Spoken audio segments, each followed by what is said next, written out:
Hello guys, আসসালামু আলাইকুম। আশা করি আপনারা ভালো আছেন। স্বাগত জানাচ্ছি নতুন একটি ভিডিওতে। আজকের ভিডিও টাইটেল অথবা থাম্বনেল দেখে বুঝতে আজকে আমরা আপনাদের কী ভিডিও শেয়ার করবো, আপনাদের কী ভিডিও আজকে তুলে ধরবো।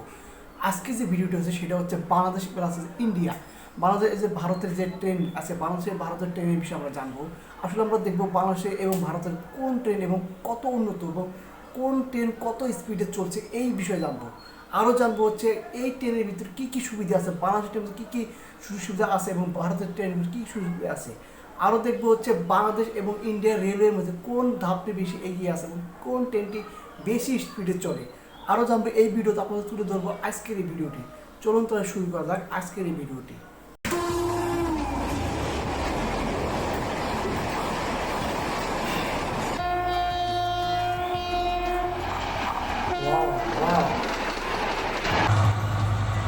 এটা বাংলাদেশের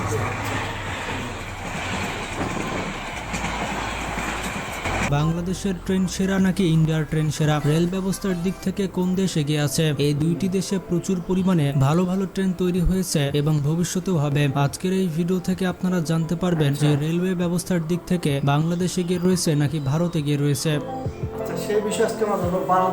তো প্রথমে রয়েছে রেলওয়ে বিস্তৃতি। বাংলাদেশে ৫,০০০ কিলোমিটারের বেশি রেলপথ রয়েছে। বাংলাদেশে মোট ৫০০টি স্টেশন রয়েছে। বছরে গড়ে ৮০০ কোটির বেশি মানুষ বাংলাদেশ রেলওয়ে থেকে পরিষেবা পেয়ে থাকে। রেলওয়ে পরিষেবা প্রদানকারী দেশ হিসেবে বাংলাদেশ পৃথিবীর ৩০টি দেশের মধ্যে রয়েছে।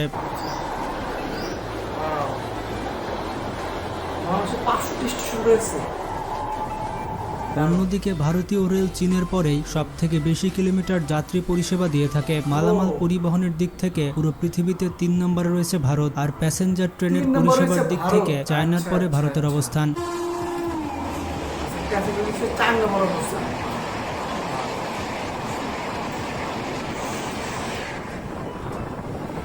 এবার আসা যাক গতির কাছে। বাংলাদেশে সোনার বাংলা ট্রেনের সব থেকে বেশি গতি রয়েছে এবং এই ট্রেনের সর্বোচ্চ গতি হচ্ছে ১২০ কিলোমিটার প্রতি ঘন্টা।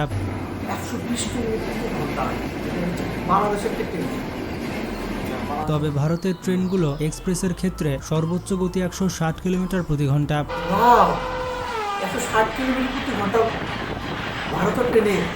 ভারতের এমনও কিছু ট্রেন রয়েছে যাদের সর্বোচ্চ গতি প্রায় ২০০ কিলোমিটার প্রতি ঘন্টা। তবে দুইটি দেশের রেল লাইনের অবস্থা এতটাই খারাপ যে বাংলাদেশে ১১০-এর নিচে এবং ভারতে ১৩০ কিলোমিটার প্রতি ঘন্টার নিচে ট্রেন চলাচল করে থাকে। বাংলাদেশ এবং ভারতের ট্রেনগুলোতে অনেক বেশি প্যাসেঞ্জার চড়ে থাকে। বিশেষ করে ঈদের সময় প্যাসেঞ্জারের চাপে ট্রেন চলতেই পারে না। বিভিন্ন উৎসবের সময় এইসব ট্রেনে ১ ইঞ্চি জায়গাও ফাঁকা থাকে না। এই সময় ট্রেনগুলো খুবই আস্তে আস্তে চলাচল করে। তো বুঝতে পারলেন ভারতের কাছে উচ্চ গতির ট্রেন থাকলেও সেই ট্রেনগুলো চালানোর জন্য ভালো রেল লাইনের ব্যবস্থা নেই।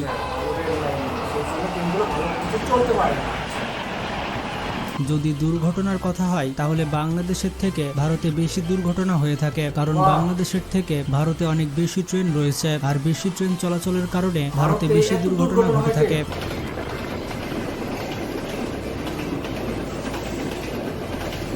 এরপরে রয়েছে বৈদ্যুতিকরণ। ২০২২ সাল নাগাদ ভারতের রেলের ১০০% বৈদ্যুতিক করার টার্গেট নেওয়া হয়েছে। বাংলাদেশেও শতভাগ বৈদ্যুতিক লাইন করার জন্য ভারত বাংলাদেশের উপরে আগ্রহ প্রকাশ করেছে।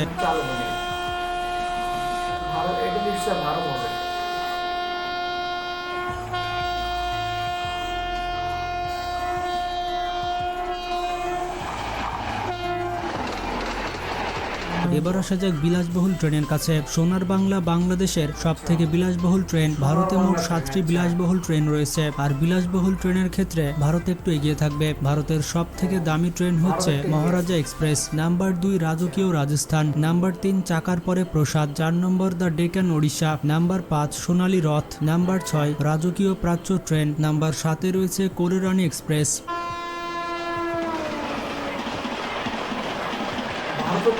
এবার আসা যাক মনোরেলের কাছে। বাংলাদেশে এখনো পর্যন্ত কোনো মনোরেল নেই। এখনো পর্যন্ত বাংলাদেশে মনোরেল তৈরি করার কোনো পরিকল্পনা করা হয়নি। ভারতের মুম্বাইয়ে মনোরেল রয়েছে। এই মনোরেলের ২টি ফেজ রয়েছে। এই মনোরেল ব্যবস্থার দিক থেকে পুরো পৃথিবীতে ভারত ৭ম অবস্থানে রয়েছে।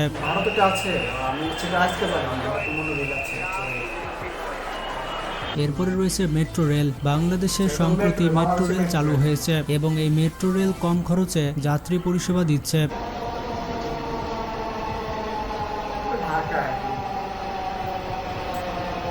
অন্যদিকে ভারতের কথা বললে ভারতে মোট 11টি মেট্রো রেল রয়েছে, আরও 22টি মেট্রো রেল তৈরির পরিকল্পনা চলছে। বুলেট ট্রেন, বাংলাদেশ এবং ভারতের ট্রেন দুই দেশের ট্রেনই অত্যন্ত মন্থর। চায়না এবং জাপানের সহযোগিতায় ভারত এবং বাংলাদেশে বুলেট ট্রেন আসতে চলেছে। আগামী দশকে বাংলাদেশ এবং ভারতে বুলেট ট্রেন দেখা যাবে। তবে যদি বুলেট ট্রেন দেওয়ার পাশাপাশি ঘন ঘন রেলওয়ে স্টেশন দেয় তাহলে বুলেট ট্রেন দিয়ে কোনো কাজ হবে না। বাংলাদেশে বুলেট ট্রেন তৈরি হবে ঢাকা এবং চট্টগ্রামের মধ্যে, আর ভারতে বুলেট ট্রেন হবে আহমেদাবাদ থেকে মুম্বাই পর্যন্ত এবং পরবর্তীতে কলকাতা এবং দিল্লিতেও তৈরি করা হবে।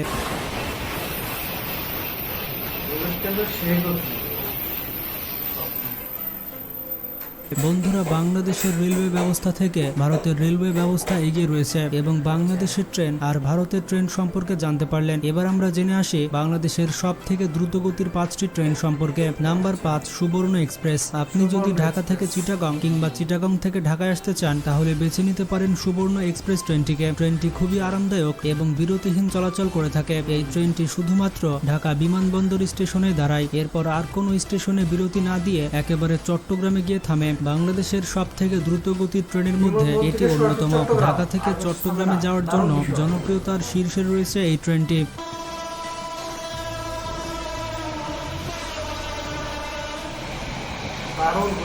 নাম্বার 4, সোনার বাংলা এক্সপ্রেস। এটি একটি আন্তর্জাতিক মানসম্পন্ন ট্রেন। বাংলাদেশের সব থেকে বিলাসবহুল ট্রেনের মধ্যে এটি অন্যতম। এই ট্রেনটি ঢাকা থেকে চট্টগ্রামে যাতায়াত করে। সুবর্ণ এক্সপ্রেস এবং এই ট্রেনটি ঢাকা থেকে চট্টগ্রামে যাওয়ার পথে কোনো জায়গাতে থামে না। আপনি যদি বিরতিহীন যাত্রা পছন্দ করে থাকেন তাহলে এই ট্রেনটিতে জার্নি করতে পারেন। এই ট্রেনের মধ্যে রয়েছে শীততাপ নিয়ন্ত্রিত সুপার কেবিন, এছাড়া রয়েছে পরিষ্কার পরিচ্ছন্ন শোভন চেয়ার এবং এই ট্রেনের মধ্যে আপনি অনেক সুবিধা পাবেন। এখানে আপনি ল্যাপটপ এবং মোবাইলও চার্জ দিতে পারবেন। লম্বা সফরের জন্য এই ট্রেনটি বেস্ট।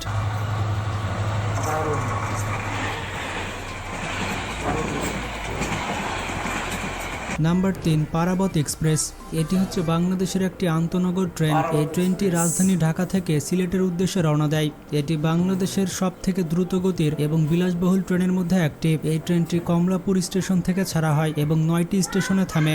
সাধারণ মানুষ আরামদায়ক জার্নির জন্য এই ট্রেনটিকে বেছে নেয়।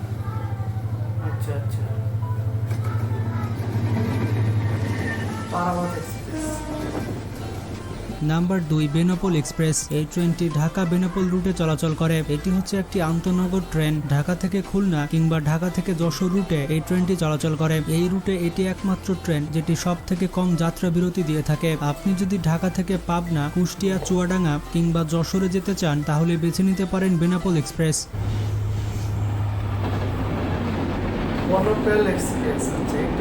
Number 1, Banalata express. বাংলাদেশের সব থেকে দ্রুতগামী ট্রেন হচ্ছে বনলতা এক্সপ্রেস। এই ট্রেনটি ঢাকা থেকে রাজশাহী চলাচল করে এবং রাজশাহী পেরিয়ে চাঁপাইনবাবগঞ্জ পর্যন্ত চলাচল করে। এটিও একটি আন্তনগর ট্রেন। 2019 সালে প্রথমবারের মতো এই ট্রেনটি চালানো হয়। এই বনলতা ট্রেনের উদ্বোধন করেন মাননীয় প্রধানমন্ত্রী শেখ হাসিনা। বনলতা এক্সপ্রেস ট্রেনটি ইন্দোনেশিয়া থেকে ইম্পোর্ট করা হয়েছে। আপনি যদি ঢাকা থেকে রাজশাহী কিংবা চাঁপাই যেতে চান তাহলে এই ট্রেনটি ব্যবহার করতে পারেন। এই ট্রেনটি সম্পূর্ণ বিরতিহীন। তাছাড়া ট্রেনটি অনেক পরিষ্কার পরিচ্ছন্ন এবং সার্ভিস অনেক ভালো।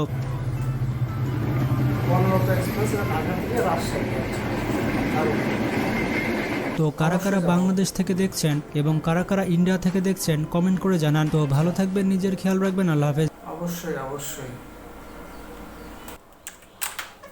ওয়াও, ভিডিওটা একদম সুন্দর ছিল এবং সব কিছু খুব সাজানো ছিল। আমার কাছে ভিডিওটা খুব ভালো লেগেছে। যাই হোক, আজকের এই ভিডিওতে অনেক কিছু তুলে ধরা হয়েছে, সেই বিষয়ে আমি বলবো। সেটা হচ্ছে বাংলাদেশ এবং ভারতের কিছু ট্রেন নিয়ে কথা বলা হয়েছে। সেখানে বলা হয়েছে ভারতীয় ট্রেনের সেবা, এটা কিন্তু স্বাভাবিক। অবশ্যই বাংলাদেশ ভারত এগিয়ে থাকবে, কারণ হচ্ছে ভারত একটি মহাভারত বা বড় একটি দেশ, সেখানে এগিয়ে থাকাটা স্বাভাবিক। কিন্তু আরও কিছু বলা হয়েছে, বাংলাদেশের ট্রেনের গতির চেয়ে ভারতের ট্রেনের গতি অনেক অনেক দূরে এগিয়ে আছে। হ্যাঁ, সেটা আমি মানছি, কারণ ভারতে কিছু কিছু ট্রেন আছে 160 বা 180 আওয়ার স্পিডে ঘন্টায় চলতে পারে। সেটা কিন্তু বাংলাদেশের ট্রেন চলতে পারে না, কারণ হচ্ছে বাংলাদেশের রেলের যে সেবা বা বাংলাদেশের যে রেলের যে বিষয়টা, সেই বিষয়ের জন্য অনেক সমস্যার কারণে এত গতি তুলতে পারে না। আমরা যেটা মনে করি ভবিষ্যতে আমরাও কিন্তু ভারতের মতো আমরা রেল সেবা দিতে পারবো, ভারতের মতো আমরা সব কিছু প্রস্তুতি গ্রহণ করতে পারবো। যাই হোক, এখানে কিন্তু এখানে কিন্তু বুলেট ট্রেনের কথা বলছে। হ্যাঁ, বুলেট ট্রেনে কিন্তু অলরেডি কিন্তু আমার এই ভিডিওতে আমার কিন্তু এর আগে একটা ভিডিও করা হয়েছে। বাংলাদেশে শীঘ্রই বুলেট ট্রেন আসতে চলছে। বা আমরা কিন্তু বুলেট ট্রেনের মানে স্বাদ নিতে যাচ্ছি, বা সেটা কিছুদিন পর বা কিছুদিন আগে সেটা কিন্তু অবশ্যই বাস্তবায়ন হবে। যাই হোক, এই ভিডিও কিন্তু আমার কাছে সব কিছু ভালো লেগেছে এবং বাংলাদেশে কিন্তু অনেক কিছু লাক্সারি ট্রেন রয়েছে যেগুলো হচ্ছে সুবর্ণ এক্সপ্রেস এবং রাজশাহী কিছু ট্রেন, সেগুলো কিন্তু গতি কিন্তু মানে খারাপ না। যাই বলবো, আপনি কিন্তু নিঃসন্দেহে ভালোভাবে ট্রেন জার্নি করতে পারবেন। যাই হোক, আজকের এই ভিডিও যদি আপনাদের ভালো লাগে থাকে অবশ্যই আমার চ্যানেলটি সাবস্ক্রাইব করে বা লাইক কমেন্ট শেয়ার করে পাশে থাকবেন। দেখা হবে নতুন কোনো ভিডিওতে।